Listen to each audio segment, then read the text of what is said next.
vous! Je me présente, mon nom est Jessifée. Je suis coach en programmation neurolinguistique. Je fais du coaching de vie, coaching personnel, coaching de famille, coaching de couple. Donc aujourd'hui, je vais m'adresser à vous pour vous parler d'un état que je vois beaucoup en consultation, qui est le dépassement de soi. Souvent, quelqu'un qui est dans une situation où c'est un sauveur. Je ferai une capsule pour vous expliquer un peu c'est quoi le triangle relationnel. Mais par contre, des gens qui sont souvent des sauveurs, qui se mettent beaucoup à la place de l'autre, qui ont des attentes pour les autres, qui veulent remplir les besoins de tout le monde. Des gens qui, souvent, c'est pas assez ce qu'ils font. Ils veulent toujours en faire plus. Par contre, vous vous épuisez à toujours vouloir faire plus. Donc, est-ce qu'il y a un moment donné dans votre vie où vous allez faire stop? Qu'est-ce que je veux réellement? Jusqu'à quel point je veux me dépasser? Et en me dépassant, est-ce que je le fais sainement pour moi ou je le fais pour répondre aux besoins des autres? Parce que souvent, on fait du dépassement aussi pour respecter les autres. Mais à ce moment-là, c'est malsain.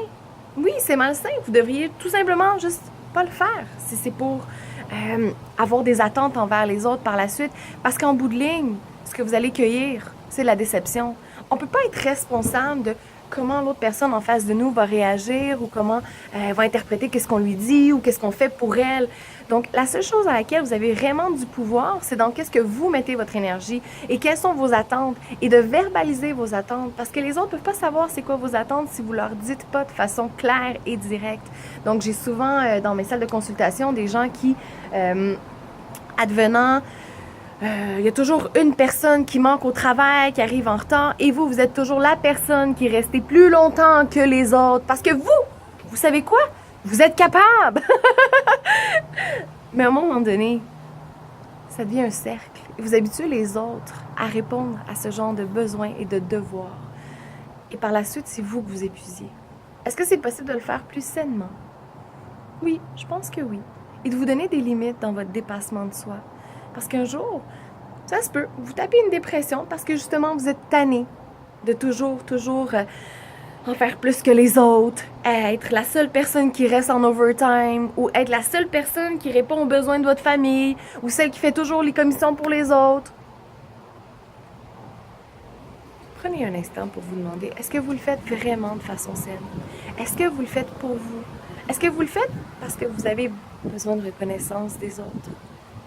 Et si vous avez besoin de reconnaissance, d'amour, de support, et que vous vous mettez à la place des autres, parce qu'en fait, c'est ce que vous voulez, que les autres ne se sentent pas seuls, que les autres sentent qu'ils ont du soutien, qu'ils ont de l'amour. Mais en réalité, à ce moment-là, est-ce que c'est eux qui ont plus de besoin ou c'est vous qui en avez besoin?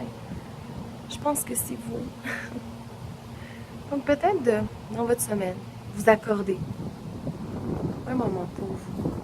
Un moment pour ressentir qui vous êtes, pour vous offrir des gâteries, un week-end, ou encore un souper, ou de sortir danser.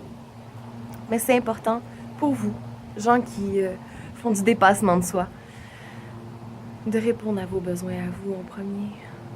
Je vous le dis parce que je connais très bien le pattern. Je sors pas ça de nulle part. Donc si aujourd'hui ça vous parle, que vous sentez que vous faites beaucoup plus le même schéma relationnel, émotionnel, toujours, et que vous n'êtes pas satisfait. Et moi, ça va me faire plaisir de vous accueillir là-dedans, puis de vous aider à sortir de ce pattern-là, ou de le faire de façon plus saine, à vous respecter tout d'abord.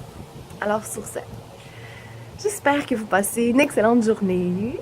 Moi, je vous le souhaite. Si vous le faites pas, si vous passez pas une belle journée, prenez un instant pour resituer votre journée, vous dire, OK, comment je peux passer une plus belle journée aujourd'hui? De quoi je vais avoir de besoin pour reprendre contrôle de ma journée, pour me sentir bien?